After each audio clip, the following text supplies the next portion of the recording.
Sparsa Children's Hospital, high-end territory level care for newborn and child, 24 hours emergency, opposite Dr. Bhumreddy Hospital, Karimnagar.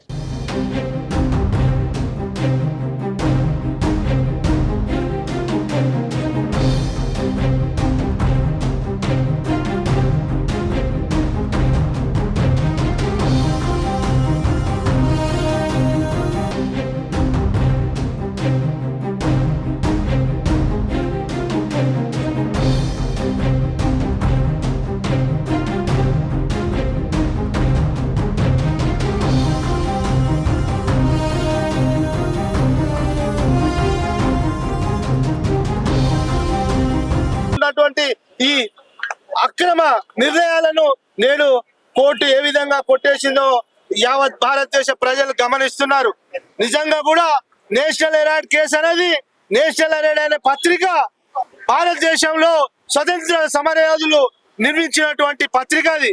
ఆనాడు మోతీలాల్ నెహ్రూ, జవహర్లాల్ నెహ్రూ గారు ఆ పత్రిక ద్వారా దేశవ్యాప్తంగా స్వతంత్ర పోరాటం గురించి ప్రజలకు తెలియజేసినటువంటి పత్రిక నడిచే పరిస్థితిలో లేనప్పుడు, దానికి సంబంధించిన ఉద్యోగస్తులకు జీతాలు ఇవ్వలేని పరిస్థితిలో కాంగ్రెస్ పార్టీ కార్యకర్తలు రూపాయి జమ చేసి నేషనల్ అనే పత్రిక యొక్క కార్మికులకు జీతాలు ఇచ్చిన సందర్భంలో ఈ రోజు దానికి సంబంధించి ఈ కేంద్ర ప్రభుత్వం ఇందులో ఏదో మనీ లాండరింగ్ జరిగిందని శ్రీమతి సోనియా గాంధీ గారిపై, రాహుల్ గాంధీ గారిపై ఈ రకమైనటువంటి ఈడీ దాడులు చేసి గంటల కొద్ది ఎంక్వైరీలు చేసి వాళ్ళు సాధించింది ఏంటి అంటే, అసలు ఈడీకి ఈ యొక్క కేసుకు సంబంధం లేకుండా బ్లాక్ మెయిల్ చేసే కార్యక్రమం ఈ కేంద్ర ప్రభుత్వం చేస్తుంది.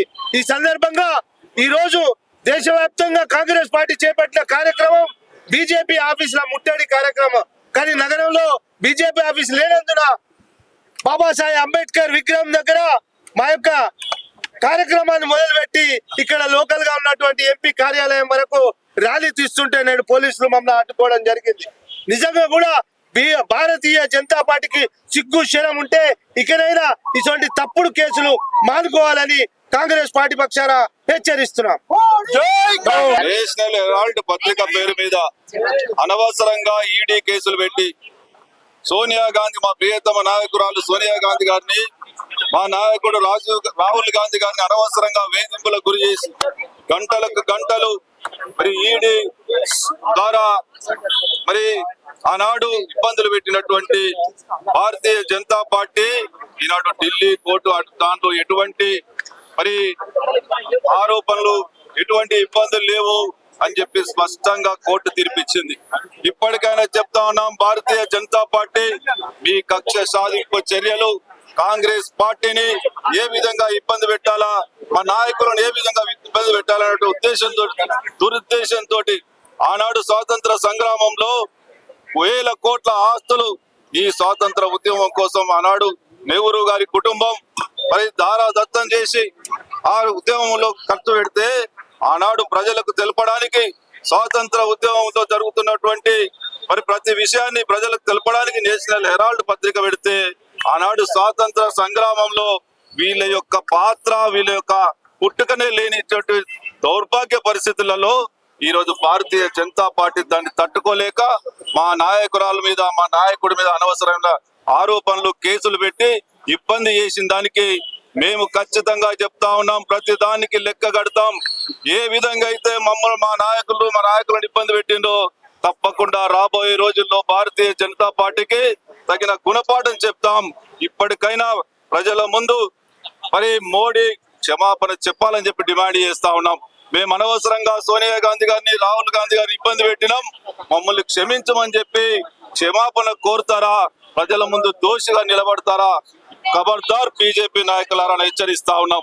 ఇప్పటికైనా ఈ కక్ష సాధింపులు బంద్ చేసి ఈ దేశానికి ఏం చేసినాం అనేది ఒక్కసారి ఆత్మ పరిశీలన చేసుకోమని చెప్పి డిమాండ్ చేస్తూ, మేము ఈ రోజు మరి మా ఆల్ ఇండియా కాంగ్రెస్ పార్టీ ఇచ్చిన పిలుపు మేరకు మా ఇక్కడ ఉన్నటువంటి కార్పొరేషన్ అధ్యక్షుని ఆధ్వర్యంలో మేము ముట్టడి కార్యక్రమం చేపడితే, ఇలా భారతీయ జనతా పార్టీకి సంబంధించినటువంటి స్థానిక కేంద్ర సహాయ మంత్రి మమ్మల్ని అడ్డుకోవడానికి ప్రయత్నాలు చేస్తా ఉన్నాడు. మీరు ఇక్కడ అడ్డుకున్నంత మాత్రాన మా ఉద్యమం ఆగదు. ప్రజలకు ఖచ్చితంగా మరి వీరు చేసినటువంటి కుట్రలు, వీరు చేసినటువంటి కక్షపూరిత చర్యలను తప్పకుండా ప్రజల్లోకి తీసుకెళ్తాం. రాబోయే రోజుల్లో మిమ్మల్ని దోషిగా నిలబెడతామని చెప్పి హెచ్చరిస్తాం.